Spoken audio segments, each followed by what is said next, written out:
கர்த்தருடைய நாமம் மகிமைப்படுவதாக. இந்த நாளிலும் இந்த ஆராதனைக்கு வந்திருக்கிற உங்கள் ஒவ்வொருவரையும் இயேசுவின் நாமத்தினாலே வாழ்த்தி வரவேற்கிறேன். ஆன்லைனில் எங்களோடு கூட இணைந்து ஆராதித்து ஜெபித்து ஆண்டுடைய வார்த்தையை கேட்க காத்திருக்கிற உங்கள் ஒவ்வொருவரையும் இயேசுவின் நாமத்தினாலே வாழ்த்தி வரவேற்கிறேன். தொடர்ந்து தேவன் இந்த நாளிலே நம்மோடு கூட பேசுவாராக. தலைகளை தாழ்த்தி ஆண்டோடைய முகத்தை நோக்கி பார்ப்போம். நாம் ஆராதிக்கிற தேவன் நம்மோடு கூட பேசுகிற தேவன்.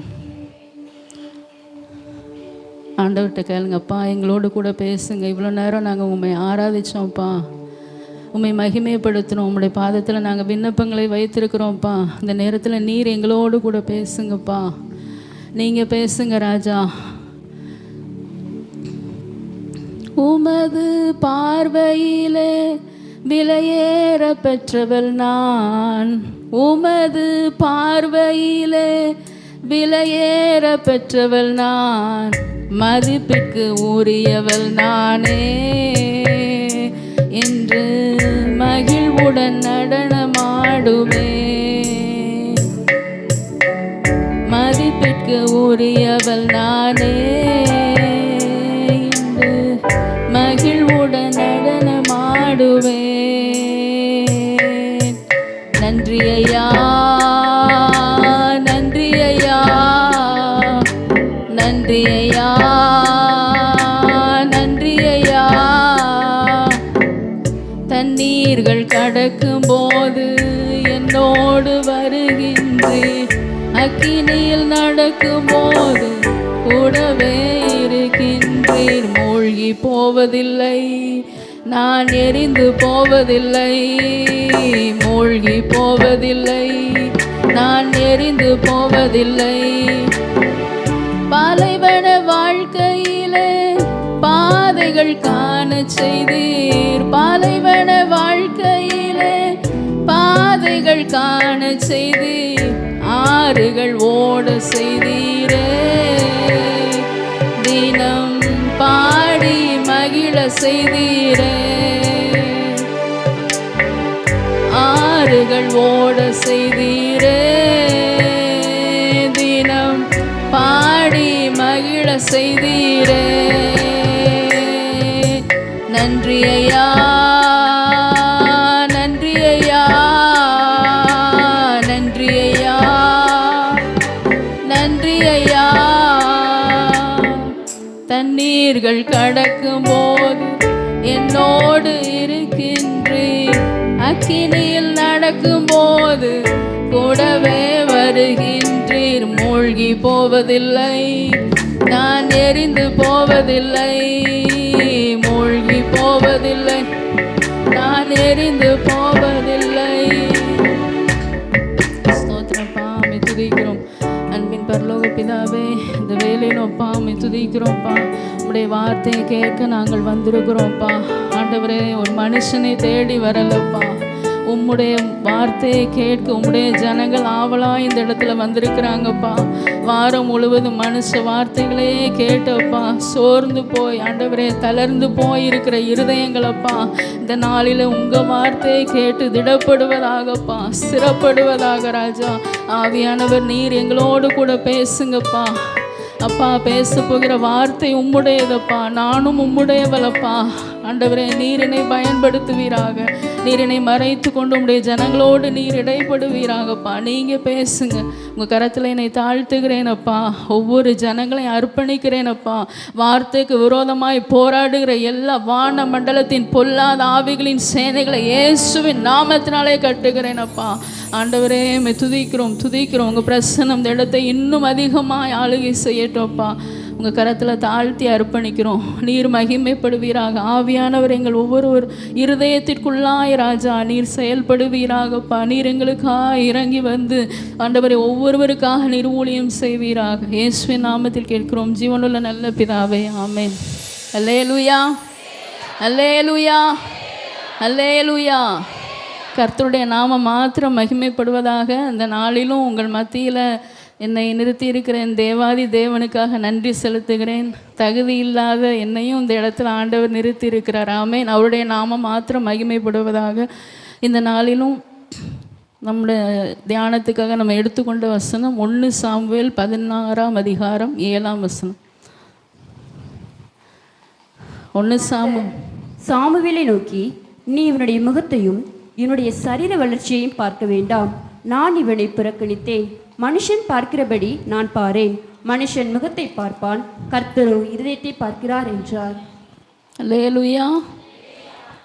இந்த நாளிலும் இன்றைக்குள்ள ஆண்டவர் நமக்கென்று கொடுக்கிற வார்த்தை, மனுஷன் பார்க்கிறபடி நான் பாரேன்.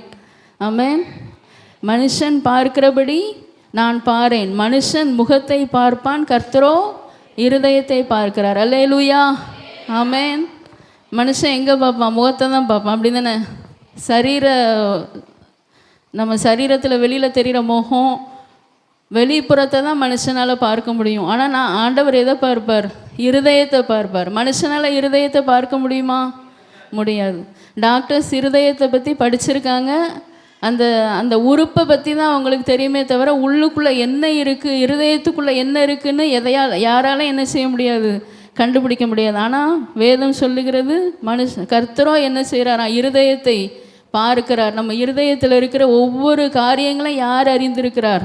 கர்த்தர் அறிந்திருக்கிறார். அல்லேலூயா. இந்த இடத்துல இந்த வார்த்தையை ஆண்டவர் சாமுவேல் தீர்க்கதரிசிட்ட சொல்கிறார். இந்த சம்பவம் நம்ம அடிக்கடி நம்ம செய்தியில் கேட்குற சம்பவம் தான். ஈசாயோட குமாரரில் ஒருத்தரை சவுலுக்கு பதிலாக நான் ஒரு ராஜாவாக நான் தெரிந்து கொள்ள போகிறேன் அப்படின்னு கர்த்தர் யார்கிட்ட சொல்கிறாரு? சாமுவேல் தீர்க்கதரிசிட்ட சொல்கிறாரு. அப்போ சாமுவேல் தீர்க்கதரிசி ஈசாயோட குமாரரெல்லாம் என்ன செய்கிறாரு? அழைக்கிறாரு. அழைச்சி ஒரு பலி விருந்து. எதுக்காகன்னா அவங்க பிள்ளைகளில் ஒரு ஆளாக என்ன பண்ண போகிறாங்க? ராஜாவாக தெரிந்து கொள்ள போகிறாங்க. அப்போ ஈசாய் அவரோட குமாரர் எல்லாரும் என்ன செய்கிறாரு? வரவழைக்கிறாரு. அப்போது முதலாக ஒரு பையனை வர சொல்கிறார். அவன் பேர் யார்? எலியாப். அவனை பார்த்த உடனே சாமுவேலோட இருதயத்தில் அந்த அந்த நினைவுகளுக்கு பதிலாக தான் ஆண்டவர் இதை சொல்கிறார். அந்த எலியாப் ஈசாயோட 3 குமாரர், முதல் 3 குமாரர்களும் இராணுவத்தில் இருந்தவங்க. இராணுவத்தில் ஒரு ராஜாவை செலக்ட் பண்ணனா எப்படி இருக்கணும்? ராஜாவை செலக்ட் பண்ணனா சின்ன பையனை பண்ணுவாங்களா? இளைஞனை பண்ணுவாங்களா? நல்ல வாட்ட சாட்டமாக, நல்ல புஷ்டியாக, ஆரோக்கியமாக, அவரை பார்த்தாலே என்ன செய்யணும்? 4 பேர் அடிக்கிற ஒரு மாதிரி இருக்கணும். அப்படி தானே? கம்பீரமாக இருக்கணும். அந்த பராக்கிரமம் பார்த்த உடனே தெரியணும். அப்படி ஆட்களை தான் என்ன செய்வாங்க? ராஜாவாக செலக்ட் பண்ணுவாங்க. அதே போல் தான் இந்த தீர்க்கதரிசிக்கு இந்த எலியாபை பார்த்த உடனே என்ன சொல்கிறாரு? கர்த்தரால் அபிஷேகம் பண்ணப்படுபவன் இவன் தானாக்கும் அப்படின்னு சொல்கிறார். அதுக்கு தான் ஆண்டவர் சொல்கிற பதில், மனுஷன் பார்க்கிறபடி நான் பாரேன். ஆமென். அல்லேலூயா. வெளி தோற்றத்தை வச்சு நம்ம ஆண்டவரை என்ன செய்ய பண்ண முடியாது? மயக்கவே முடியாது. ஆண்டவர் நம்ம இருதயத்தை பார்க்கிறார். அல்லேலூயா. இருதயத்தில் முக்கியமாக 2 காரியங்கள் இருக்கும். பாவம் இருக்கலாம், பாரம் இருக்கலாம். பாவம், பாரம். ஓகே, 2யுமே ஆண்டவர் பார்க்கிறார். நம்ம மனசில் இருக்க பாரங்கள், அழுத்தங்கள், அதையும் ஆண்டவர் பார்க்கிறார். ஒருவேளை இருதயத்தில் பாவத்தோடு இருக்கிறதே ஆண்டவர் என்ன செய்கிறார்? பார்க்கிறார். எதுவுமே அவருடைய பார்வைக்கு மறைவானதல்ல. எல்லாமே அவருக்கு முன்பாக வெளியரங்கமாக இருக்கிறது. ஆமென். அல்லேலூயா. மனுஷங்களுக்கு நம்ம எதையும் மறைக்கலாம், ஆனால் ஆண்டவருக்கு நம்ம யாரை என்ன செய்ய முடியாது? மறைக்கவே முடியாது. ஆமென். நம்முடைய தேவன் இருதயத்தை பார்த்து செயல்படுகிற தேவன். ஆமென். அப்போ இந்த 3 பிள்ளைகளையும், முதல் 3 பேரும் இராணுவத்தில் இருக்கிறாங்க. அவங்களையும் ஆண்டவர் செலக்ட் பண்ணலை. அடுத்த பிள்ளைகள் 4 பேரையும் கொண்டு விடுறாரு ஈசாய். அந்த பிள்ளைகளையும் ஆண்டவர் என்ன செய்ய பண்ணலை? இவங்களையும் ஆண்டவர் தெரிந்து கொள்ளலை ராஜாவா. அப்போது சாமுவேல் கேட்காரு, உன் பிள்ளைங்க இவ்வளவு தானா? உன் பிள்ளை ஈசாயின் குமாரன் தான் ஆண்டவர் சொல்லியிருக்காரு. அப்போ உன் பிள்ளைகள் இவ்வளவு தானா அப்படின்னோடனே அப்போ தான் அப்பாவுக்கு என்ன செய்யுது? நினைவு வருது, நம்ம தாவீதை கூப்பிடலையே அப்படின்னு. ஒரு பையன் என்ன செய்கிறான்? எல்லாருக்கும் இளையவன். அவன் என்ன பண்ணுறான்? வனாந்திரத்தில் ஆடு மேய்ச்சிட்ருக்கான்னு சொல்கிறார். அப்போ அவனை கூப்பிடுங்க அப்படின்னு சொல்லி சாமுவேல் சொல்கிறாரு. அப்போ காரியங்கள் நடக்கு. இந்த தாவீதை குறித்த மற்ற மனிதர்களுடைய சில பார்வைகளை நம்ம பார்க்க போகிறோம். சரியா? தேவன் தாவீதை தெரிந்து கொண்டார். தாவீதை தான் அபிஷேகம் பண்ணார். அந்த சம்பவம் எல்லாம் நமக்கு தெரியும். எல்லா சகோதரர்களையும் 7 பேரை தாண்டி கடைசி பிள்ளை தாவீதை தான் என்ன செஞ்சார்? ஆண்டவர் தெரிந்து கொண்டார் ராஜாவாக. சவுலுக்கு பதிலாக யாரை தெரிந்து கொண்டார்? சொல்லுங்கள். சவுலுக்கு பதிலாக யாரை தெரிந்து கொண்டார்? தாவீதை தான் ஆண்டவர் தெரிந்து கொண்டார். தாவீதோட இருதயம் ஆண்டவருக்கு தெரியும். ஆமென், அல்லேலூயா. இங்கே நம்ம வந்திருக்கிறோன்னா நம்மளோட வெளி தோற்றத்தை தான் மனுஷங்க பார்ப்பாங்க, ஆனால் உள்ளான இருதயத்தை யார் பார்ப்பா? ஏசப்பா பார்க்குறாங்க. ஆமென், அல்லேலூயா. இந்த தாவீதை குறித்த மற்ற மனிதர்கள் பார்வை எப்படி இருந்துச்சுன்னா, அந்த தகப்பன் எப்படி பார்க்குறாருன்னா, தகப்பன் வந்து தாவீதை அற்பமாக நினைக்கிறார். அல்லேலூயா. அப்போ ஆடு மேய்க்க மித்த எல்லாரும் ஒரு முக்கியமான ஃபங்க்ஷன் வீட்டில் நடக்கு, ஆனால் தாவீதை கூப்பிடலை. அப்போ என்ன அர்த்தம்? அற்பமாக பார்க்குறார். அந்த அளவுக்கு தாவீது என்ன ராஜாவாகிற தாவீது என்ன ஒரு தீர்க்கதரிசி வர நேரத்தில் வந்து நிற்கிற அளவுக்கு கூட தாவீதுக்கு என்ன இல்லை? தகுதி இல்லை. தன்னுடைய தகப்பனாலே அற்பமாக எண்ணப்பட்ட ஒதுக்கப்பட்ட தாவீது. ஆமென். அடுத்து அவங்க அண்ணனை குறித்து பார்த்தோன்னா 1 சாமுவேல் 17:28 இருக்குது. தாவீதை அபிஷேகம் பண்ண பிறகு இது நடந்தது. யுத்தத்தில் கோலியாத்தை முறியடிக்கிற அந்த நேரத்தில் ஆண்டவர் தாவீதை கொண்டு தான் அந்த ஜெயத்தை செயல்படுத்த போகிறார். கோலியாத்தை தாவீதை கொண்டு தான் முறியடிக்க போகிறார். அது ஆண்டவருக்கு தெரியும். ஆண்டவருடைய பார்வையில் தாவீது அப்படிப்பட்டவன். ஆனால் அவங்க அண்ணன் சொல்கிறாரு, நீ வனாந்திரத்தில் கொஞ்சம் ஆடுகளை விட்டு, இந்த சம்பவம் உங்களுக்கு தெரியும் அப்படி தானே, தெரிஞ்சதுனால நீ டீட்டெயிலாக சொல்லலை. அப்போ என்ன பண்ணுறாரு? தாவீதை அண்ணனை 3 பேரையும் பார்க்கும்படி இராணுவத்துக்கு அனுப்புகிறாரு தாவீதை. சரியா? அப்போ போகும்போது தான் கோலியாத் என்ன பண்ணுறான், இந்த இஸ்ரவேல் இராணுவத்துக்கு வந்து எதிராக நின்று என்ன பண்ணுறான், ஒரு ஆள் என் கூட தனியாக வந்து மோதுறதுக்கு வாங்கன்னு என்ன பண்ணுறாரு, கூப்பிட்றான் கோலியாத். அப்போ அதை பார்த்த உடனே இஸ்ரவேலர் எல்லாரும் என்ன செய்கிறாங்க?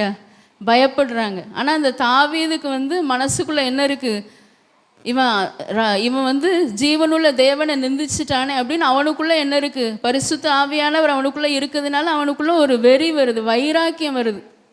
அவன் கூட போய் சண்டை போடணும் அப்படிங்கிற வைராக்கியம் வருது. ஆனால் அந்த எலியாபுக்கு இவன் அங்கே அந்த இடத்துல அவன் நின்றுட்டு இருந்த உடனே அவனுக்கு கோபம். தாவீதை பார்த்து என்ன செய்கிறான், வனாந்திரத்தை ஆடு மேய்க்க தானே அவனை அனுப்பணும், அங்கே விட்டுட்டு எதுக்கு நீ இங்கே வந்த அப்படின்னு அவங்க அண்ணன் என்ன பண்ணுறாரு, திட்டுறாரு. அவனை அபிஷேகம் பண்ணப்பட்டவனை கூட என்ன பண்ண முடியலை, அங்கீகரிக்க முடியலை. எலியாப்பால் அபிஷேகம் பண்ணப்பட்ட தாவீது. நம்ம 7 பேரையும் தாண்டி ஆண்டவர் தாவீதை அபிஷேகம் பண்ணியிருக்காரு, ஆனாலும் அங்கீகரிக்க முடியும். அல்லேலூயா. அப்படிப்பட்ட எலியாப். கவனிக்கிறீங்களா? 3வது சவுலோட பார்வையில் தாவீது இளைஞன். தாவீது யார்? இளைஞன். கோலியாத்திட்ட போய் நான் யுத்தம் பண்ண போகிறேன்னு சொல்கிறான். அப்போ சவுல் சொல்கிறான், நீ இளைஞன்பா, அவன் சின்ன வயசுலேருந்து கோலியாத் யுத்த வீரனாக இருக்கான், உன்னால் என்ன பண்ண முடியாது, அவனை மேற்கொள்ள முடியாது, நீ தோற்று போயிடுவேங்கிற எண்ணம் சவுலுக்கு. அப்போ ராஜாவால் என்ன பண்ண முடியலை, சவுல் ராஜாவால் அவனை என்ன பண்ண முடியலை, அங்கீகரிக்க முடியலை. அடுத்து யுத்தம் நடந்து முடிஞ்ச பிறகு சவுல் அவனை என்ன பண்ணுறான், எதிரியாக பார்க்கான். சவுலுங்கிற மனுஷன் பார்வையில் தாவீது யார்? எதிரியாக இருக்கான். அடுத்து தாவீதுடைய வாழ்க்கையில் நம்ம பார்த்தோம் அப்படின்னா சீமேயின்னு ஒருத்தன் வரான். மொத்தமாக தாவீதோட ஃபுல் வாழ்க்கையை நான் ஓவராலாக எடுத்து சொல்கிறேன், சரியா? எல்லாத்தையும் பார்த்தீங்கன்னா அவங்க நிறைய மனுஷர்கள் தாவீதை என்ன பண்ணாங்க, அற்பமாக தான் பார்த்தாங்க. தாவீதுக்கு ஆதரவாக ஆண்டவர் மாத்திரம்தான் இருந்தார். ஆமென், அல்லேலூயா.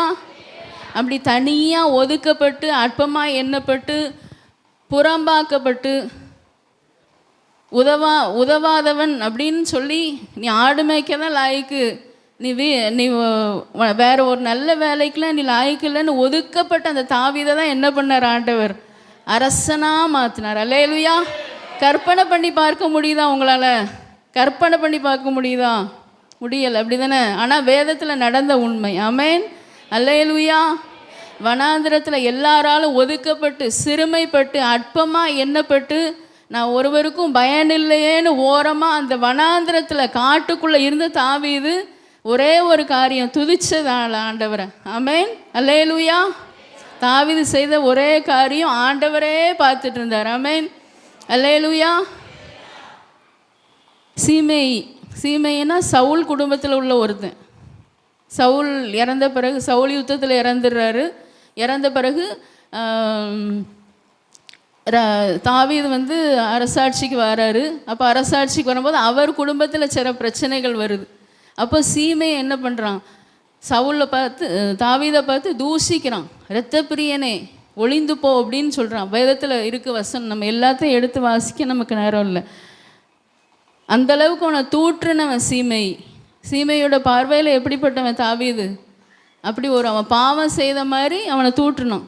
அவனோட பிள்ளைகள், தாவீதோட பிள்ளைகள் அதோனியா, அப்சலோம், அவங்களே அவங்க அப்பா உயிரோடு இருக்கும்போது நான் ராஜாவாகணும்னு பிரயாசப்பட்டாங்க. தாவீது உயிரோடு இருக்கும்போதே யார், அப்சலோம் அதோனியாங்கிறது தாவீதோட பிள்ளைங்க. அப்பா உயிரோடு இருக்கும்போதே நான் ராஜாவாயிரணும்னு அவசரப்படுறாங்க அப்பா வச்சுட்டு. அப்படிப்பட்டவங்க சரியா. அடுத்து மீகால், தாவீதோட மனைவி, சவுலின் குமாரத்தி. அவன் என்ன பண்ணான்னா, தாவீது தேவாலயத்தில் அந்த உடன்படிக்கை பெட்டி அவங்க கொண்டு வந்து தேவாலயத்துக்குள்ளே வைக்கும்போது தாவீது என்ன பண்ணார், நடனம் ஆடினார். அதை பார்த்து அந்த அந்த மீகால் என்ன பண்ணான், தாவீது அற்பமாக எண்ணினாள். மனைவியாலே என்ன பண்ணாங்க, அற்பமாக எண்ணப்பட்ட தாவீது.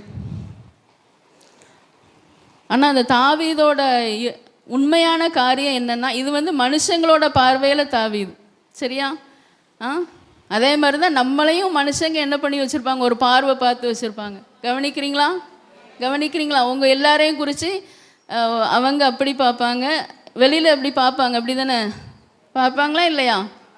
சிலர் அப்படி தான் பார்ப்பாங்க. ஆனால் உண்மையிலே அந்த தாவீதோட ஸ்பாவம் என்ன அப்படின்னா, வனாந்திரத்துலையும் துதிச்சுட்டே இருப்பார். 34:1 சங்கீதம் சொல்லுங்க. கர்த்தரை நான் எக்காலத்திலும் ஸ்தோத்தரிப்பேன். சங்கீதம் 23:1. இவர் ஒரு ஆடு மேய்க்கிறவர். ஆனால் அவர் என்ன நினைப்பார், ஆண்டவர் என்னோட மேய்ப்பர், நான் அவரோட ஆட்டுக்குட்டி. அந்த மாதிரி ஆண்டவர் என்ன நடத்துகிறாருங்கிற அந்த கற்பனையில் நான் என் ஆடை எப்படி மேய்க்கிறனோ அதே மாதிரி ஆண்டவர் என்ன செய்கிறாரு, கர்த்தரின் மேய்ப்பராக இருக்கிறார். சின்ன பிள்ளைங்க சொல்லுங்கள், கர்த்தரின் மேய்ப்பராக இருக்கிறார். ஆமென். அப்படி எப்போ எந்த கரடு முரடான சூழ்நிலையாக இருந்தாலும், அவரால் தாங்க முடியாத சூழ்நிலையாக இருந்தாலும் எப்பொழுதும் ஆண்டவர் அவர் முன்னாடியே வச்சுருக்கார். அல்லேலூயா, அல்லேலூயா. அடுத்து பார்த்தோன்னா 1 சாமுவேல் 17:33-34 அவர் சவுல்கிட்ட சொல்லுவார், ஆடுகளை தப்பு வைக்கிறதுக்காக சிங்கம் கரடி கூடலாம் சண்டை போட்டவர் யார், சாதாரண ஆடு சரியா. ஒரு ஆடை பிடிச்சிட்டு போகணும் விட்டுருலாம்லாம். ஆனால் என்னோட அந்த ஆடு ரொம்ப முக்கியம், எனக்கு ஒவ்வொரு ஆடும் முக்கியம் அப்படின்னு என்ன பண்ணாராம். ஒரு தடவை சிங்கம் வந்து ஆட்டை பிடிக்க போச்சு, அப்புறம் கரடி வந்து பிடிக்க. அதெல்லாம் என்ன பண்ணுறாரு, அதை போய் என்ன பண்ணுறாரு, அதோட வாயை பிடிச்சி கிழிச்சு அந்த ஆட்டுக்குட்டி என்ன பண்ணாராம், தப்பு வச்சார். இதெல்லாம் மனுஷங்களுக்கு தெரியாது, தாவீதோட தனிமையில் நடந்தது. ஆமென், அல்லேலூயா. அடுத்து கோலியாத், இஸ்ரவேல் தேவன் அந்த சேனைகளை நிந்திச்ச உடனே யாருக்கும் இஸ்ரவேல் ஜனங்களுக்கு இல்லாத ஒரு வைராக்கியம் ஆமென் தாவீதுக்குள்ளே வருது. எத்தனை லட்சம் பேர் இருந்தாங்கன்னு தெரியலை, நம்பர் தெரியல. சவுலோட இராணுவத்தில் எத்தனை இராணுவ வீரர்கள் இருந்திருப்பாங்க. ஆனால் அந்த தாவீதுக்குள்ளே அந்த ஆவியானவர் இருந்ததுனால ஒரு வைராக்கியம். ஆமென். ஜீவனுள்ள தேவனுடைய சேனைகளை எப்படி நிந்திக்கலாம், அந்த தாவீதுக்குள்ளே அந்த அபிஷேகம் பண்ண தாவீதுக்குள்ளே இருந்த வைராக்கியம், அதெல்லாம் ஆண்டவர் பார்த்தார். ஆமென். இதெல்லாம் மனுஷங்க நிறைய பேர் அவனை பார்த்தாங்க, நெகட்டிவாக சொன்னாங்க. ஆனால் ஆண்டவர் பார்த்தது தாவீதுக்குள்ளே உள்ளே இருந்த இந்த காரியங்கள். 2வது சொன்னலாம் 3 பாயிண்ட், அதான் ஆண்டவர் பார்க்கிறார். ஆமென், அல்லேலூயா, ஆமென். அதே போல் நம்ம ஒருவேளை வெளி தோற்றத்தை வச்சு மனுஷங்க என்ன செய்யலாம், இவங்க இப்படிதான் என்ன செய்யலாம், நம்மளை எடை போடலாம். ஆனால் ஆண்டவர் நம்முடைய உள்ளான காரியங்கள், நம்ம செய்கிற ஒவ்வொரு நல்ல காரியங்களும் ஆண்டவர் பார்க்கிறார். ஆமென், அல்லேலூயா. மனுஷங்க என்ன செய்வாங்கன்னா, ஒருவேளை ஒரு 10 காரியத்தில் நம்ம 8 செஞ்சுருப்போம், இல்லை 9 செஞ்சு 1-2 மிஸ் பண்ணாலும் ஜனங்கள் என்ன சொல்லுவாங்கன்னா அந்த 1-2 தான் காமிப்பாங்க. இதில் தப்பு பண்ணிட்டான்ல, 8 கரெக்டாக இருந்தேல்ல அப்படி சொல்ல மாட்டார். ஆனால் ஆண்டவர் சொல்லுவார், மகளை நீ அடுத்த தடவை ஜெயிச்சிடலாம். ஆமென், அல்லேலூயா. அப்படி ஆண்டவர் நம்மளை நடத்துகிறவர். அல்லேலூயா, ஆமென். ஆனால் ஒரே ஒரு வேலைக்காரன் மாத்திரம் தாவீதை குறித்து ரொம்ப சவுல்ட்ட சொல்லுவான். 1 சாமுவேல் 16:18 வாசிங்க. அப்பொழுது அந்த வேலைக்காரரில் ஒருவன் பிரதியுத்தரமாக, இதோ பெத்லெகேமியனாகிய ஈசாயின் குமாரன் ஒருவனை கண்டிருக்கிறேன். அவன் வாசிப்பதில் தேறினவன், அவன் பராக்கிரமசாலி, யுத்த வீரன், காரிய சமர்த்தன், சௌந்தரியம் உள்ளவன், கர்த்தர் அவனோடே கூட இருக்கிறார் என்றான். அல்லேலூயா. ஒரே ஒரு வேலைக்காரரில் ஒருத்தருக்கு மாத்திரம்தான் தாவீதை குறித்து ஒரு நல்ல வார்த்தை வந்திருக்கு. மற்றவங்க எல்லாரும் தாவீதை என்ன பண்ணுறாங்க? தூஷிக்காங்க, அவரை ரொம்ப வித்தியாசமாக நினைக்காங்க.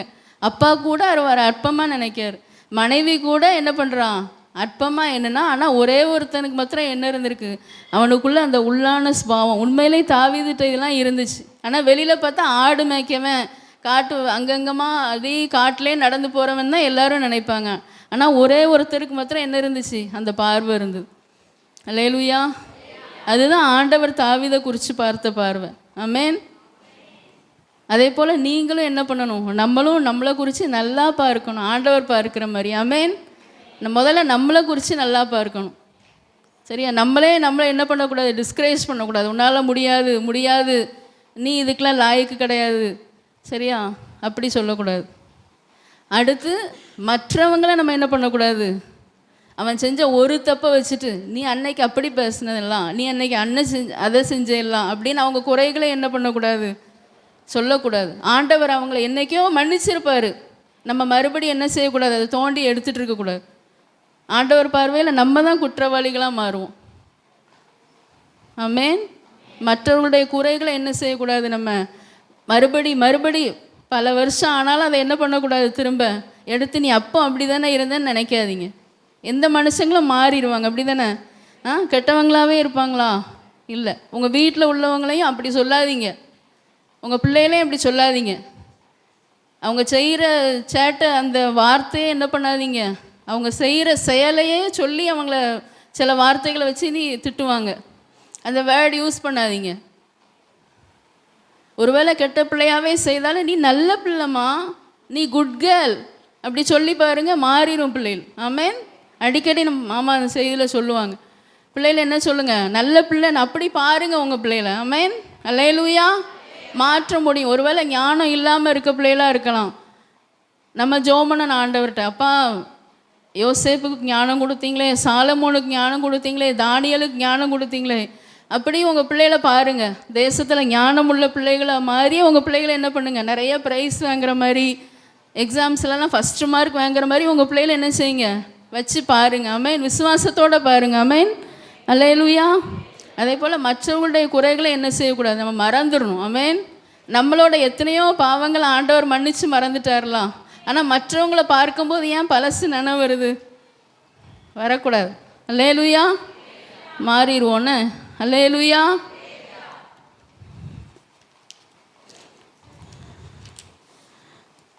அடுத்து பார்த்தோம்னா, இப்போ தாவீது ஆண்டவர் பார்த்தாருன்னு நம்ம பார்த்தோம். இது மனுஷன் பார்க்கிறபடி நான் பாரேன், அதுதான் இன்றைக்குள்ள தலைப்பு. சரியா? அந்த வார்த்தையை நம்ம எடுத்துக்கிட்டோன்னா கர்த்தருடைய பார்வை அப்படின்னு ஒரு தலைப்பு கொடுக்கலாமா? அதுக்கு கர்த்தருடைய பார்வை, ஆண்டவர் எதெல்லாம் பார்க்கிறார், எதெல்லாம் பார்க்கிறார். சரியா? சங்கீதம் 138:6 வாசிங்க.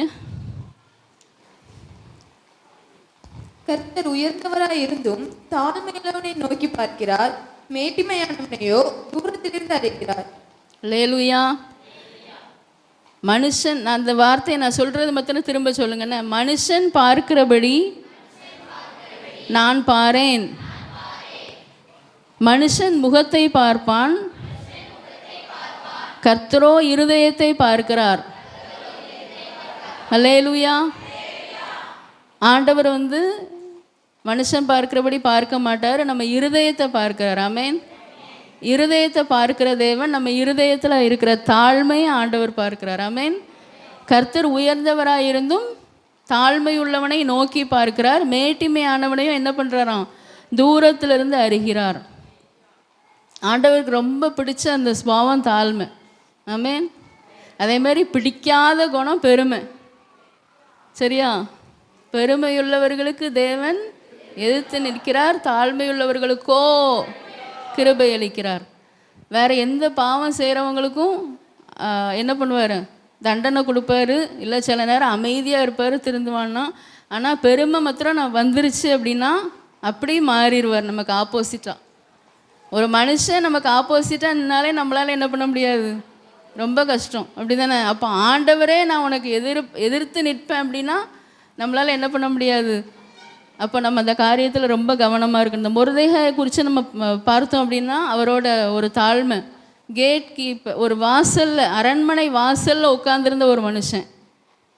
அந்த சம்பவம் உங்களுக்கு தெரியும், அடிக்கடி நம்ம செய்தியில் இருக்குது. மொர்தெகாயை குறித்து பார்த்தோன்னா எஸ்தர் 2:21 அவர் என்ன பண்ணுவாராம்? அரண்மனை வாசலில் இருக்கிற மொர்தெகாய் அப்படின்னு போட்டிருக்கு. என்ன அவருக்கு அடையாளம் கொடுத்துருக்கு?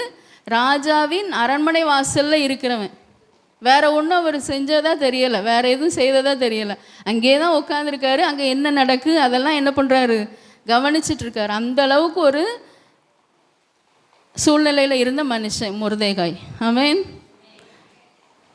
அந்த மொர்தெகாய் என்ன பண்ணுறாரு அப்படின்னா, அவர்கிட்ட இருந்தது என்னென்னா, அவரோட இருதயத்தில் ஆண்டவரை தவிர வேற யாரையும் என்ன பண்ணக்கூடாது? தலை வணங்கக்கூடாது. ஆண்டவருக்கு முன்னாக தான், யெகோவா தேவனை மாத்திரம்தான் நான் என்ன செய்வேன்? ஆராதிப்பேன். வேற எந்த காரியங்களுக்கும் நான் இடம் கொடுக்க மாட்டேன்.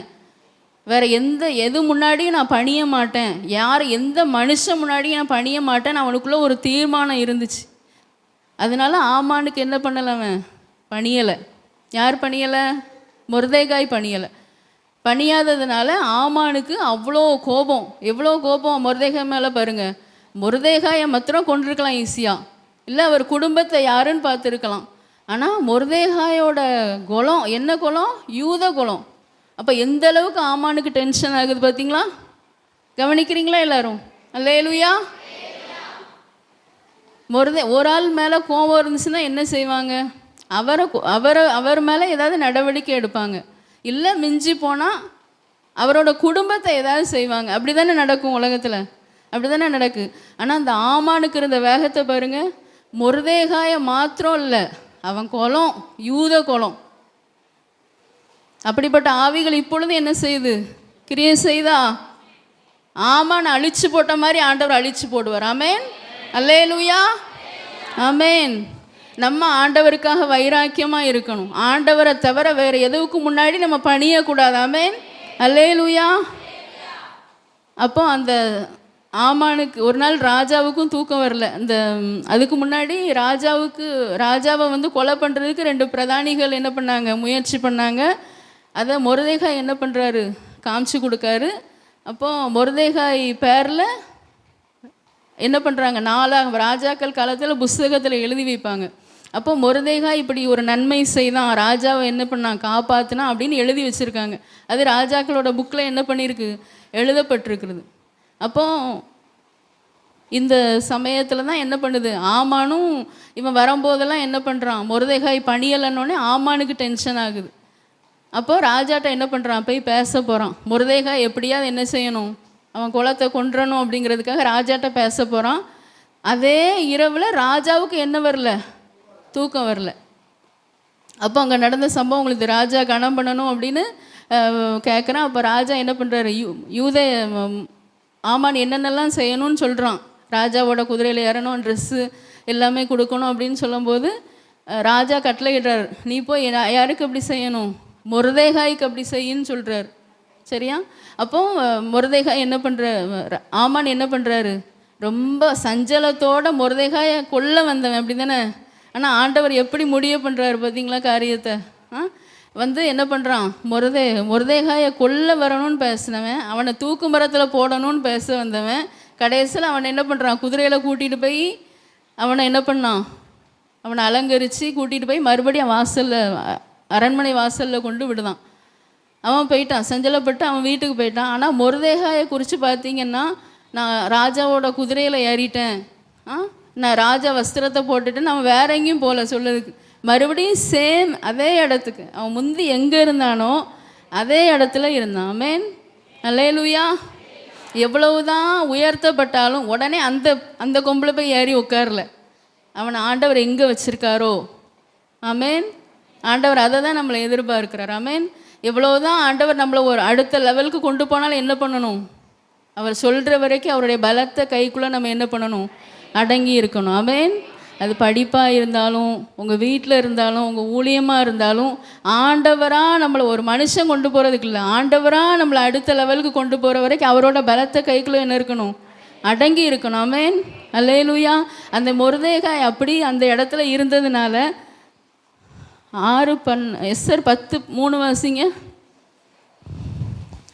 யூதனாகிய மொர்தெகாய் ராஜாவாகிய அகாஸ்வேருக்கு இரண்டாவதானவனும் யூதருக்குள் பெரியவனும் தன் திரளான சகோதரருக்கு பிரியமானவனுமாய் இருந்ததும் அன்றி தன் ஜனங்களுடைய நன்மையை நாடி தன் குலத்தாருக்கெல்லாம் சமாதானம் உண்டாக பேசுகிறவனுமாய் இருந்தான். அல்லேலூயா. அரண்மனை வாசல்ல இருந்தவன் யாரா மாறினாரு? ராஜாவுக்கு இரண்டாவதவன், கேட் கீப்பர். எப்படி மாறுறாரு? Next to king. கிங்குக்கு அடுத்த ஸ்தானத்தில் யார் வரா? மொர்தெகாய் வரார். அல்லேலூயா. அந்த தாழ்மை ஆண்டவர் நம்மிடத்தில் எதிர்பார்க்கிறார். ஆமென். அதே போல் இந்த பெருமை உள்ளவர்களுக்கு ஒரு எடுத்துக்காட்டு பார்த்தோன்னா நேபுகாத்நேச்சார். நான் கட்டின மகா பாபிலோன் அல்லவான்னு சொன்னதுனால என்னான்னாரு? மிருகமாக மாறிட்டார். யோபு 40:11-12 வாசிங்க. ஆண்டவர் யாரை அந்த வசனத்தை வாசிச்சுட்டு நம்ம அடுத்த பகுதிக்கு போவோம். யோபு 40. நீ உன் கோபத்தின் உக்கிரத்தை வீசி அகந்தியுள்ளவனை எல்லாம் தேடி பார்த்து தாழ்த்தி விட்டு பெருமையுள்ளவனை எல்லாம் கவனித்து அவனை பணிய பண்ணி துன்மார்க்கரை அவர்களில் இருக்கிற ஸ்தலத்திலே மிதித்து விடு. அகந்தை உள்ளவனை எல்லாம் தேடி பார்த்து என்ன செய்வாராம்? ஆண்டவரோட ஒரு ஸ்பாவம் யோபுட்ட சொல்றார். சரியா? ஆண்டவரோட ஒரு குணம். பெருமையுள்ளவர்களுக்கு எதிர்த்து நிற்கிறாருன்னு நம்ம பார்த்தோம்ல, அதே மாதிரி ஆண்டவரோட ஒரு ஸ்பாவம். அகந்தை உள்ளவனையெல்லாம் என்ன பண்ணுவாராம்? தேடி பார்த்து என்ன செய்வாராம்? எவ்வளோ உயரத்தில், ராஜாங்கத்தில் எங்கே இருந்தாலும் சரி, நேபுகாத்நேச்சார் நீ எங்கே இருந்தாலும் பரவாயில்ல, எங்கே கீழே கொண்டு வர முடியும்? மிருகமாக்க முடியும் ஆண்டவரால். நம்ம தேவன் சர்வ வல்லமை உள்ளவர். ஆமென். அல்லேலூயா. நம்ம ஆராதிக்கிற தேவன் எப்படிப்பட்டவர்? சாதாரணமானவரா? சர்வ வல்லமை உள்ளவர். அவர் சர்வ வல்லமை உள்ளவர்னு சொல்கிறவங்க ஒரு சத்தமாக ஒரு அல்லேலூயா சொல்லுங்க.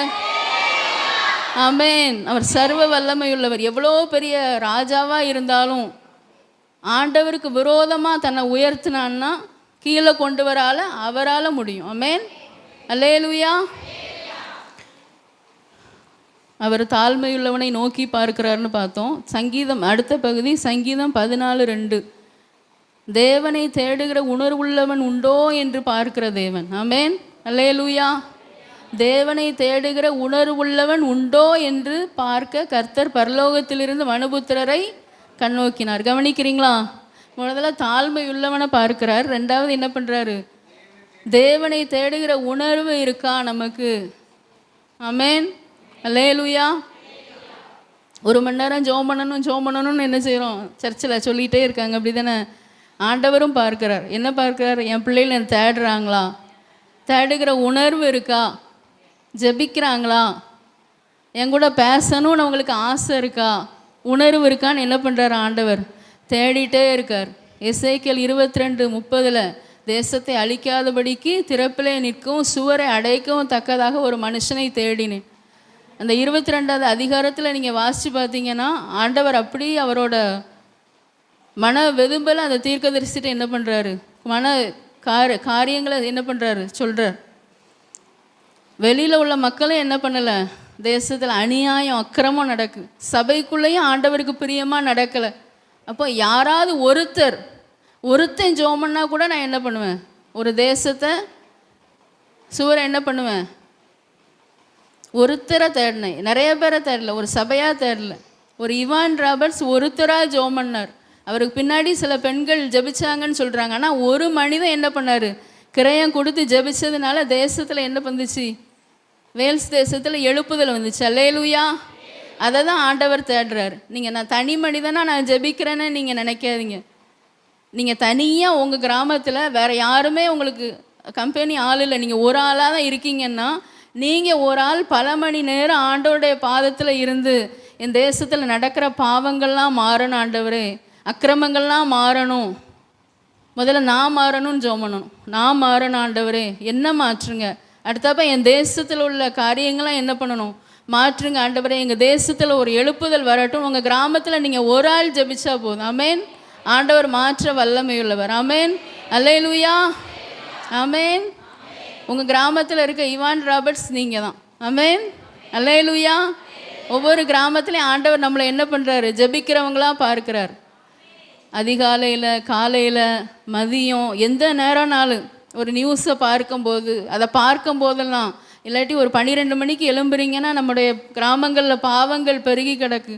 குடிச்சிட்டு வீட்டில் வந்து சண்டை அந்த இதை நினைக்கும் போது அந்த உணர்வை தான் ஆண்டவர் எதிர்பார்க்கிறார்.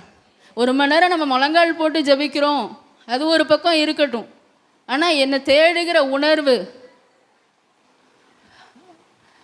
முழிக்கும் போது நைட்டு முழிப்பு வருது, எலும்பி தண்ணி குடிக்க எழும்புறீங்க அப்படின்னா, அப்போ ஏதாவது ஒரு உங்களுக்கு ஜெபிக்கணும்னு உணர்வு வந்து ஆண்டவர்கிட்ட என்ன செய்யுங்க? நின்றுட்டே அப்படியே கேளுங்க ஆண்டவர்கிட்ட. ஆண்டவரே, எங்கெங்கெல்லாம் எங்கள் தேசத்தில் பாவம் நடக்கும் அதெல்லாம் ஆண்டவரே மாற்றுங்க. எங்கள் தேசத்தில் நான் என் தேசத்துக்காக நான் திறப்பில் நிற்கிறேன். ஒரு வார்த்தை சொல்ல முடியாத நம்மளால் முழிக்கிற நேரம் அந்த உணர்வை ஆண்டவர் கேட்கிறார். ஜெபிக்கிறோம், நம்ம 1 மணி நேரம் நம்ம குடும்பத்துக்காக ஜெபிக்கிறோம், தேசத்துக்காக ஜெபிக்கிறோம். ஆண்டவர் எதிர்பார்க்கிறது உணர்வு உள்ளவர் ஒருத்தர் இருக்காங்களாம். முழிப்பு வரும்போது, ஆண்டவரே நான் உங்களுக்காக திறப்பில் நிற்கிறேன்ப்பா, அந்த உணர்வு ஆண்டவர் எதிர்பார்க்கிறார். நைட்டு முழிப்பு வந்து ஆண்டவர்கிட்ட கேளுங்கப்பா, இந்த நேரத்தில் யார் ஆஸ்பத்திரியில் கஷ்டப்பட்டுட்டு இருக்காங்களோ, ஒரு வார்த்தை, ஒரு ஜெப குறிப்பு போதும். முழிப்பு வரும்போது அந்த உணர்வு எனக்கு வேணும். ஒரு வேளை இல்லைன்னா ஆண்டவர்கிட்ட கேளுங்க, அப்பா அந்த உணர்வை எனக்கு தாங்கப்பா, 1 மணி நேரம் நான் ஜெபிக்கிறேன். ஒரு வேளை ஜெபிக்க முடியாத சூழ்நிலையா, ஆனால் நினைவு வரும்போது தேசத்தில் இப்படி நடக்க, ஆண்டவரே இப்போ நைட்டு எந்த பிள்ளைங்களாம் பைக்கில் போயிட்டு இருப்பாங்களோ, ஓவர் ஸ்பீடில் போவாங்களோ, ஆண்டவரே இந்த பிள்ளைகளை பாதுகாத்து கொள்ளுங்க, ஒரு உணர்வை தாங்க, ஞானத்தை கொடுங்கப்பா அப்படின்னு நம்மளால் கேட்க முடியுமே. நம்ம ஜெபிக்கிற ஒவ்வொரு ஜெபங்களுக்கும் பதில் உண்டாமே. தேவன் அப்படி நம்மை மாற்றுவாராகாமே. அல்லேலூயா. நீதிமான்கள் மேல் நோக்கமாக இருக்கிற தேவன் நம்முடைய தேவன். நீதிமான் நோவாவை குறித்து ஆதியாகமத்தில் பார்த்தோன்னா, அந்த இடத்துல ஒரே ஒரு குடும்பம் நீதிமானாக ஆண்டவர் நோவாவை மாத்திரம் தான் பார்க்கிறார். அந்த அந்த ஒரு நீதிமானுக்காக ஆண்டவர் என்ன செய்கிறாரு? ஒரு பேலை உண்டாக்கி அவன் குடும்பத்தை பாதுகாக்கிறார். அவரோட ஏம் என்னது? எல்லாரும் வரணும்னு. ஆனால் யாருக்காக கட்டப்பட்டுச்சு அது? நீதிமான். ஒரு குடும்பத்தில் ஒரு நீதிமான் நீங்கள் இருக்கீங்க அப்படின்னா உங்கள் குடும்பம் பாதுகாக்கப்படும். ஆமேன். அல்லேலூயா. அதான் ஆண்டவர் சொல்லு, கர்த்தராகிய இயேசு கிறிஸ்துவை நீ விசுவாசி. நீ விசுவாசிச்சா ஒவ்வொருத்தரும் என்ன பண்ணுவாங்க? உள்ளே வந்துடுவாங்க. ஆமேன். அந்த விசுவாசத்தோடு இருங்க. ஆமேன். ஆண்டவரை விசுவாசிப்போம், ஆனால் அடுத்து அவங்கெல்லாம் வருவாங்களான்னு விசுவாசிக்க முடியலை நம்மளால். சில நேரம் விசுவாச கண்களோட பாருங்க. சரியா? தனியாக வாரீங்க, டெம்போவில் வரவங்கலாம் நீங்கள் உங்கள் இமேஜினேஷனில், வெறும் இமேஜினேஷனில் விசுவாசத்தோடு பாருங்கள். நான் குடும்பமாக வருவேன் ஆண்டவரே, எனக்கு அப்படி ஆசையாக இருக்கும். நீங்கள் எல்லோரும் அப்படி காரில் ஒவ்வொருத்தராக வந்து என்ன செய்யணும்? குடும்பமாக வந்து இறங்கணும். டெம்போவில் வரவங்க வரட்டும், நமக்கு பஸ் வரும் அடுத்தப்ப. ஆமேன். எழுப்புதல் நாட்களில் ஆண்டவர் பெரிய திட்டங்களை வச்சுருக்கிறார். ஆமேன். ஆனால் நான் குடும்பமாக வரணும் ஆண்டவரே. குடும்பமாக இப்போ வரவங்களுக்காக ஸ்தோத்திரம். இன்னும் தனியாக வந்துட்டு இருக்கவங்களாம் என்ன செய்யுங்க? ஒவ்வொரு நாளும் நீங்கள், அது உங்களோட விசுவாசம், அதுக்கும் நீங்கள் என்ன செய்யணும்? முதல்ல ஆண்டவர் விசுவாசி நீங்கள் வந்துட்டீங்க. அடுத்தப்ப அவங்க வரணும்னா என்ன செய்யணும்? நாங்கள் ஜெபிப்போம், நீங்கள் விசுவாசத்தோடு ஜெபிக்கணும். ஆமேன். அல்லேலூயா. கண்டிப்பாக ஆண்டவர் என்ன செய்வார்? உங்கள் குடும்பத்தை கொண்டு வருவார். ஒரு நீதிமான் மேலே ஆண்டவர் என்ன செஞ்சார்? நீதிமான்கள் மேல் கர்த்தருடைய கண்கள் நோக்கமாக இருக்கிறது. அந்த வசனம் எடுத்து வாசிக்க நேரம் இல்லை, நேரம் ஓடிக்கொண்டு இருக்கிறது. அப்போ ஒருவேளை நீதிமானாக இதுவரைக்கும் நான் இல்லை, இனிமேல் நான் மாற விரும்புகிறேன் அப்படிங்கிறவங்கள என்ன பண்ணுவார் ஆண்டவர்? ஒருவேளை பாவத்தில் இருக்கவங்களும் திரும்ப நீதிமான்களாக நான் மாற விரும்புகிறேன் அப்படிங்கிறவங்களாம் என்ன பண்ணுறார் ஆண்டவர்? திரும்ப ஏற்றுக்கொள்ள வல்லமையுள்ளவராக இருக்கிறார். ஆமேன். அப்படி விடலை. அந்த நோவா காலத்தில் இந்த ஜனங்கள்லாம் அவ்வளோ கொடுமை பண்ணாங்க. ஆனால் எப்படியாவது திரும்பி வந்துட மாட்டாங்களா? அந்த பேலையை கட்டினதை பார்த்தாது திரும்பி வந்துட மாட்டாங்களான்னு என்ன பண்ணுறாரு ஆண்டவர்? வெயிட் பண்ணிகிட்ருக்கார். ஆனால் நோவா குடும்பமும் அந்த மிருகங்கள் மாத்திரம்தான் என்ன செய்கிறாங்க? பேலைக்குள்ளே வராங்க. யோனாவில் நம்ம பார்த்தோம் அப்படின்னா, அந்த சம்பவத்தில் யோனா சொல்லிட்டாரு, நினிவே என்ன பண்ணும்? கவிழ்க்கப்பட்டு போகும்னு. யோனாவுக்கு நம்பிக்கை இல்லை. இந்த ஜனங்கள்லாம். ஏன்னா அந்த அளவுக்கு ஆண்டவரோட சமூகத்தில் வந்து எட்டுதான் அவங்க பாவம், அக்கிரமம் அப்படி இருக்குது. அப்போ இவங்க திருந்துவாங்களானே தெரியல. ஆனால் நோவா பண்ண பிரசங்கத்தில் ஆண்டவர் ஒரு கிரியை நடப்பிச்சிட்டாரு. அந்த ஜனங்கள்லாம் ராஜா முதல் சின்ன பிள்ளைங்க வரை எல்லாரும் என்ன செய்கிறாங்க, விசுவாசித்து உபவாசித்து ஆண்டவர்கிட்ட திரும்பிடுறாங்க. அப்போ அதில் ஒரு வசனம் இருக்கும் 3:10, ஆண்டவர் அவர்கள் கிரியைகளை பார்த்து, நம்முடைய கிரியைகளை பார்க்கிற தேவன். ஆமென், அல்லேலூயா. ஒருவேளை இதுவரைக்கும் நீதியின் வழியில் நடக்கலைன்னா இனிமேல் என்ன செய்யணும், நீதியின் வழியில் ஆண்டவருக்கு பிரியமாக நடக்க என்ன செய்யணும், நம்ம பிரயாசப்படணும். அல்லேலூயா. அடுத்து நம்மளுடைய உபத்திரவத்தை பார்க்கிற தேவன். என்னதை பார்க்கிற தேவன்? யாத்திராகமம் 3:7 பார்த்தோம் அப்படின்னா, இஸ்ரவேல் ஜனங்கள் அங்கே என்ன பண்ணுவாங்களாம், உபத்திரவப்படுறாங்களாம். அந்த சம்பவம் உங்களுக்கு நல்லா தெரியும். இஸ்ரவேல் ஜனங்கள் என்ன பண்ணாங்க, தேசத்தில், எகிப்து தேசத்தில் இங்கேருந்து நல்லா ஃப்ரீயாக அழகாக போய் இறங்கினாங்க அங்கே. ஆனால் அங்கே அவங்க ரொம்ப பழுகி பெருகின உடனே அந்த ஜனங்கள் என்ன பண்ணாங்க, அந்த ராஜா அவங்க மேலே உள்ள ஒரு கோபத்தில், அவங்க இவ்வளோ பெருகிறாங்களே எரிச்சலில் அவங்கள என்ன பண்ணாங்க, அடிமைகளாக ஆக்கிட்டாங்க. எகிப்து நாட்டில் என்ன பண்ணாங்க, நல்ல செல்வமாக இருந்த ஜனங்களை அடிமைகளாகிட்டாங்க. 430 வருஷம் அந்த இடத்துல என்ன பண்ணுறாங்க, கஷ்டத்தை அனுபவிக்காங்க. அவ்வளோ நெருக்கம், ஆலோட்டிகள் நிமித்தம் அவர்கள் படுகிற கூக்குரல். ஆமென். அது வேற யாருக்குமே கேட்கல. அந்த ஜனங்கள் என்னை யார் விடுவிப்பாங்க அவங்களுக்கு தெரியல, முறையிட்டு இருக்காங்களாம். அவங்க பார்வோன்ட்ட போய் முறையிடுதாங்க, மனசில் புலம்பிகிட்டே இருந்திருப்பாங்க. இப்படி தானே, இப்படி என்னங்களை யார் விடுவிப்பா, யார் விடுவிப்பா, இத்தனை வருஷமாக இத்தனை தலைமுறையாக நாங்கள் போராடிட்டு கொண்டு இருக்கிறோமேன்னு. ஆனால் அந்த உபத்திரவம் ஆண்டவருடைய காதில் கேட்டுச்சு. ஆமென், அல்லேலூயா. உபத்திரவத்தின் பாதையில் யாரும் போயிட்டுருக்கீங்களா? நீங்கள் யார்கிட்டையும் சொல்ல வேண்டாம், ஆண்டவரை மாத்திரம் பார்த்து, ஆண்டவரே இந்த உபத்திரவம் நான் தனியாக போய் கொண்டு இருக்கிறேனே, இதை மாற்றுங்க அப்படின்னா ஆண்டவர் உங்களை என்ன செய்வார், பார்ப்பார். ஆமென். வேறு எந்த மனுஷங்கிட்டையும் சொல்லவே வேண்டாம்.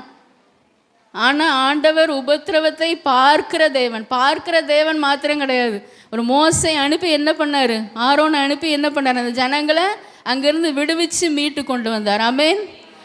உபத்திரவம் பண்ணுகிறவனுடைய உபத்திரவத்தை அவர் அற்பமாக எண்ணாமலும் அருவருக்காமலும் அவன் தம்மை நோக்கி கூப்பிடும்போது அவனுக்கு தன் முகத்தை மறைக்க மாட்டார்.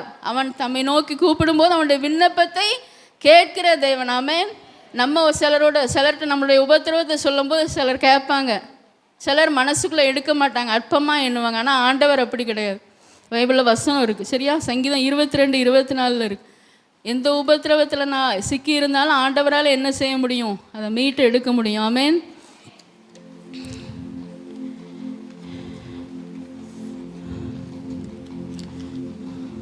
அப்படி முழங்கால் படிக்கணும். ஒரு சில வார்த்தைகள் இருக்குது, நம்ம அப்படி ஜெபத்தில் முழங்கால் படிக்கிட்டு ஆண்டோடைய முகத்தை நோக்கி பார்ப்போம். ஏசப்பா, எங்களுடைய சூழ்நிலைகளை எல்லாம் நீர் பார்க்கிற தேவனப்பா. மனுஷன் உங்களுடைய சத்தம் தயவுசெய்து உங்கள் காதுகள் கவனிக்கட்டும், உங்கள் கண்கள் மூடி இருக்கட்டும். இந்த சூழ்நிலையில் ஆண்டவர் நம்மளை பார்க்கிற தேவனாக இருக்கிறார். மனுஷங்க ஒருவேளை நம்மளை எப்படி பார்த்தாலும் சொல்லலாம், நம்மளை வித்தியாசமாக ஒருவேளை சொல்லலாம். ஆனால் ஆண்டவருக்கு நம்முடைய உண்மையான சூழ்நிலை தெரியும், நம்மளை பார்த்து கொண்டே இருக்கிறார். மனிதங்க ஒருவேளை நெகட்டிவ் கமெண்ட்ஸ் கொடுக்கலாம் உங்களுக்கு. அன்னைக்கு பயந்து கொண்டு இருந்தது கிதியோனை பார்த்து, கிதியோனுக்கே நம்பிக்கை இல்லை, பயந்து போய் போரடிச்சான். ஆனால் ஆண்டவர் நம்மளை பார்த்து பராக்கிரமசாலியேன்னு கூப்பிடுதார். மோசே, நான் இனிமேல் என்ன செய்ய போகிறேன், 80 வருஷம் ஒரு கொலை பண்ணிட்டு தேசத்தை விட்டு ஓடிட்டார். ஆனால் மறுபடி அந்த மோசை ஆண்டவர் சந்தித்து எகிப்தின் தேசங்களுக்கு ரட்சகனாக மாற்றினார். நீ எங்களை ரட்சிக்க போகிறவனான்னு கேட்டாங்க இஸ்ரவேல் ஜனங்கள். ஆனால் அவரை தான் ஆண்டவர் ரட்சகனாக அனுப்புனார். பேதுரு ஆண்டவரை மறுதளிச்சார். மற்றவங்கெல்லாம் அவரை தவறாக பார்த்துருக்கலாம், மறுதளிச்சிட்டான், கெத்செமனே தோட்டத்தில் தூங்கிட்டான். ஆனால் ஆண்டவர் அந்த மறுதளித்த பேதுருவை பார்க்கும்போது அன்பாக பார்த்தார். ஏன் அப்படின்னா, அதே பேதுரு தான் 3000 பேர் முன்னாடி நின்று பிரசங்கம் பண்ண போகிறான். அவன் மூலமாக ஆண்டவர் அநேக காரியங்களை செய்ய போகிறார். அப்போஸ்தலர் நாட்கள் அவ்வளோ அற்புதங்கள் நடைபெற்றது அந்த பேதுருவை கொண்டு. மறுதளிச்ச பேதுரு தான். அதனால் எந்த சூழ்நிலையில் இருந்தாலும் ஆண்டவரை விடாமல் பற்றி கொள்ளுங்க. நம்ம இருதயத்தை நம்ம மாற்றிட்டோன்னா கண்டிப்பாக ஆண்டவர் நம்மளை மறுபடியுமாய் தூக்கி எடுக்க வல்லமையுள்ளவராக இருக்கிறார். எந்த சூழ்நிலையில் இருந்தாலும் பரவாயில்ல. தாவீதை குறித்து பலர் பல விதமாக பேசுனாங்க. அப்போஸ்தலர் 13:22 ஆண்டவர் சொல்லுறாரு, என் இருதயத்துக்கு ஏற்றவன் ஆண்டவர் சொல்கிறார். அதே தேவன் இன்றைக்கும் ஜீவிக்கிறார். நம்முடைய சூழ்நிலைகளை பார்த்து வெளியில் யார் வேணாலும் என்ன பேசட்டும், ஜீவனுள்ள தேவன் நம்மை பார்த்து கொண்டு இருக்கிறார். ஒரு நாள் நம்முடைய நியாயத்தை பட்ட பகலை போல விளங்க பண்ணுகிற தேவன் நம்மோடு கூட இருக்கிறார். அல்லேலூயா.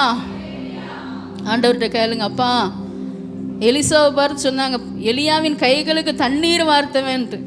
எலிசாவோட அபிஷேகம் தெரியாது, ஆனால் ஆண்டவர் எலியா விட டபுள் மடங்கு ரெட்டிப்பான வரத்தை கொடுத்து ஆண்டவர் பயன்படுத்தினார். ஊழியத்தில் இருக்கவங்க சோர்ந்து போகாதீங்க, ஆண்டவர் உங்களை கொண்டு வல்லமையாக பயன்படுத்துவார். உங்களை குறித்து பெரிய மகிமையான திட்டத்தை வச்சிருக்கிறார். அல்லேலூயா. சேவான் பிலிப்பு பந்தி விசாரணையில் இருந்தவங்கள சாதாரண சாம்பார் கொண்டு வா, அதை சாப்பாடை கொண்டு வான்னு கூட்டிகிட்டு இருக்கவங்கள ஆண்டவர் சேவான் தான் முதல் இரத்த சாட்சி. பிலிப்புவை கொண்டு சமாரியாவில் பெரிய காரியங்களை ஆண்டவர் செய்தார். உங்களை கொண்டு செய்ய வல்லமையுள்ளவராக இருக்கிறார். ஒரே ஒரு சம்பவத்தை சொல்லிட்டு அப்படி கண்களை மூடியே இருங்க. ஒரே ஒரு என்னுடைய வாழ்க்கையில் நடந்த சம்பவத்தை நான் சொல்லிவிட்டு அப்புறம் நான் மாமா கையில் கொடுக்க விரும்புகிறேன். 2016 வருஷத்தில் என்னுடைய தொடர்ந்து பலவீனம் எனக்கு. இப்போ நான் ரொம்ப சோர்ந்து போய் இருந்தேன். நான் 2016 பிள்ளைங்கள்லாம் வயசு பார்த்தவங்க ஒரு 8-9 வருஷத்துக்கு முன்னாடி என்னோடய வேலைகளை என்னால் செய்யவே முடியாது. அப்போ நான் ஒரு நேரம் ஏசப்பாட்ட நான் அப்படி கேட்டேன், அப்பா நான் இந்த உலகத்தில் இருந்து என்னால் ஒரு பயனுமே இல்லையப்பா, யாருக்குமே நான் ஒரு யூஸ் இல்லையா, பிள்ளைகளே என்னால் என்னோட வேலைகளை கூட பிள்ளைகள் செய்ய வேண்டியிருக்கேன் அப்படின்னு நான் ரொம்ப கஷ்டமாக இருக்க நேரம் ஆண்டவர் என்கிட்ட ஒரு வார்த்தை சொன்னார், யுவர் ப்ரெசன்ஸ் இஸ் ப்ரெஷியஸ். அதான் நான் அந்த ஆரம்பத்தில் அந்த பாட்டு நான் நைட்டு ப்ரிப்பேர் பண்ணிட்டு இருக்கும்போது அந்த ஆண்டவர் என்ன பாட்டு நான் வேற யோசிச்சுட்டு இருக்கும்போது ஆண்டவர், உமது பார்வையிலே விலையேற பெற்றவள் நான். உலகம் நம்மளை பார்த்து குப்பைன்னு சொல்லலாம், நீ யூஸ்லெஸ்ன்னு சொல்லலாம், ஆனால் ஆண்டவர் நம்மளை தான் தெரிந்து கொண்டு இருக்கிறார். ஞானிகளை வெட்கப்படுத்தும்படி தேவன் உலகத்தில் பைத்தியமானவைகளை தெரிந்து கொண்டார். பலம் உள்ளவைகளை வெட்கப்படுத்தும்படி தேவன் உலகத்தில் பலவீனமானவைகளை தெரிந்து கொண்டார். உள்ளவைகளை அவமாக்கும்படி தேவன் உலகத்தில் இல்லாதவைகளையும் இழிவானவைகளையும் அற்பமாய் எண்ணப்பட்டவைகளையும் தெரிந்து கொண்டார். தேவன் உங்களை கொண்டு தம்முடைய மகிமையான திட்டத்தை நிறைவேற்ற வல்லமையுள்ளவராயிருக்கிறார். அது தாவீதோடு கூட இருந்த தேவன், அப்போஸ்தலர்களோடு கூட இருந்த தேவன் இன்றைக்கு நம்மோடு கூட இருக்கிறார். அவர் பெரிய பெரிய காரியங்களை நம்மிடத்தில் செய்ய வல்லமையுள்ளவராக இருக்கிறார். ஒன்றே ஒன்று, தாழ்மை நமக்கு வேணும். ஆண்டவரே என்னை தாழ்த்துறேன்ப்பா, அவருக்கு முன்பாக நான் ஒன்றுமே இல்லைப்பா, என்னை தாழ்த்துற ராஜா. ஒவ்வொரு நிமிஷம் ஆண்டவரே நீங்கள் மகிமைப்படணும். என் வாழ்க்கையில் எது நடந்தாலும் நீங்கள் மகிமைப்படணும்ப்பா, நீங்கள் மகிமைப்படணும். அந்த எண்ணம் ஆண்டவர் எதிர்பார்க்கிறார். அந்த யோவான் ஸ்நானகன் சொன்னது போல, அவர் பெருகவும் நான் சிறுகவும் வேண்டும். தேவன் நம்மை பார்த்து கொண்டு இருக்கிறார். அதே போல நாமளும் ஆண்டவரை பார்த்துட்டே இருக்கணும். எப்போ எபிரேயர் 12:1 நமக்கு நியமித்திருக்கிற ஓட்டத்தில் இத்தனை திரளான சாட்சிகள் சூழ்ந்திருக்காங்க. இவ்வளோ பேரை நம்ம நிறைய கேள்விப்படுறோம், ஆனால் அவங்க நமக்கு முன்னாடி ஒரு திருஷ்டாந்தங்களாக சாட்சிகளாக இருக்காங்க. ஆனால் நம்ம பார்க்க வேண்டியது ஆண்டவரை மாத்திரம்தான். சங்கீதம் 18:8 நம்ம வாசித்தோம், கர்த்தரை எப்பொழுதும் எனக்கு முன்பாக வைத்திருக்கிறேன். அவர் நம்மோடு கூட இருக்கும்போது அவர் நம்மளை பார்க்கிறது போல நாமும் அவரை பார்த்து கொண்டு இருக்கும்போது நம்ம அசைக்கப்படுவதே இல்லை. பேதுரு கடல் மேலே நடக்கும்போது அலைகளை பார்க்கும்போது அசைஞ்சிட்டான். ஆண்டவரை பார்த்துட்டே இருந்தோன்னே நம்ம அசைய மாட்டோம். எவ்வளோ பெரிய அலைகளாக இருந்தாலும் ஆண்டவர் அதை மாற்ற வல்லமையுள்ளவராக இருக்கிறார்.